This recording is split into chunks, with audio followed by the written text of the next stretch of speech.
Let's move on to a piece of business that she is handling in her final term. We've talked a lot about this Enbridge oil pipeline, Enbridge Line 5, that goes under the Straits of Mackinac. It's been there for decades, and Enbridge insists everything's fine. Environmentalists say, you know, you've got the discharge from the quagga mussels up there that can potentially eat through the pipeline, and it's a potential environmental disaster, and they're raising all kinds of concerns about it. And you'd like to see it shut down, I understand. Not really. Actually, Really? but here's the big but. What I've introduced, this legislation, Frank, says that within 18 months, I mean, enough of this talk here, okay?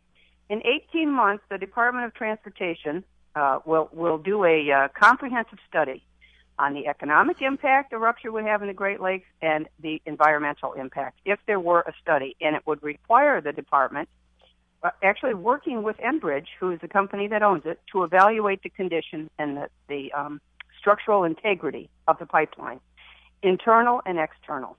And then, guess what? If it doesn't pass, then I say PHMSA, which is our pipeline safety agency here, could shut the pipeline down if they think it poses a significant risk to the environment, to property, economically, et cetera. So 18 months, go do the study. And, you know, Enbridge has done numerous studies, and I've looked through some of their things. Now, I'm not an engineer, but I thought it was, a bit of concern to find that they talked about the anomalies that they have found in some of the wall, where they call it the mill depth. In other words, how thick is the wall, and where they find a metal loss in some places where it's less than 50% now of the how thick that should be.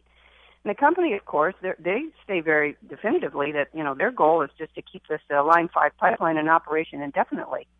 And, you know, maybe it's okay, so let's just really study this thing. Mm-hmm. And if it's okay, then it's okay. If it's not okay, you know what? You got to shut it down. Put something else in place. Well, when we've talked to their people about it, they say this is quite normal in the industry, that you have these kinds of differences in pipeline diameters, and so I don't know. I'm not the experts, and they're much smarter people than I who will look at that. But I hope they'll look at the economic impact also of what would happen if we shut that down. That's absolutely right, Frank. Because guess what? We need energy. We need energy, and let's just put it. There's no way to. We need the energy. We're all relying on the energy, and Canada, our best friend and ally, and our neighbors are our biggest source of energy suppliers, not just to Michigan, but to the United States. And I will say this to Enbridge, because I'm not attacking the company, and I will tell you a specific instance where I worked with Enbridge on a pipeline. In my district, about 5 years ago, they had what they call Line 6B that comes from Lambton into Marysville. And that is just like the one under the Straits, same kind of thing, except it doesn't go as far. But anyway, they had found an anomaly. Same thing, right? They found an anomaly in that pipeline. And I'm the only member of Michigan's delegation to be on the Transportation Infrastructure Committee. I have a huge interest in infrastructure. And I asked them about this anomaly. They said, well, don't worry about it because we've now reduced the pressure to half. That's all we're putting through there, so there's no problem. And I said, gentlemen, I'm just telling you what, that is not the correct answer, okay? So long story short, they actually then agreed to completely replace that pipe. So now, Frank, they put a 3,600-foot new pipeline under the St. Clair River, and then they let the old one atrophy. And I say, thank you, Enbridge.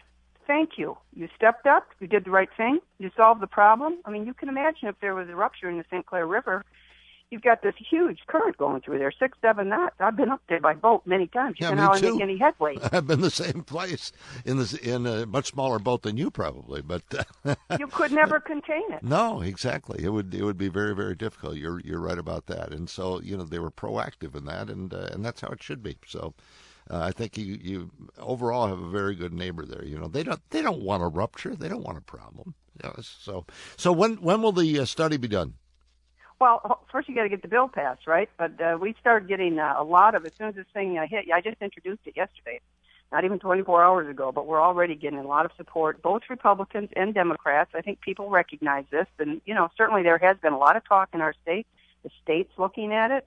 There's just a lot of attention being paid to this thing, and I'm saying, look, how am I going to study this? It's not that difficult, since they've already done a lot of studies. Let's just say 18 months.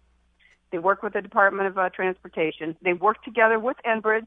Let's try to get to the right answer. If there's no problem, then guess what? We'll all say, okay, well, that's great. All right. We'll talk again soon. Take care. Thanks for the time this morning. Okay, thanks, Frank. See you soon. Candace Miller, the Congresswoman from Harrison Township, here on the Frank Beckmann Show.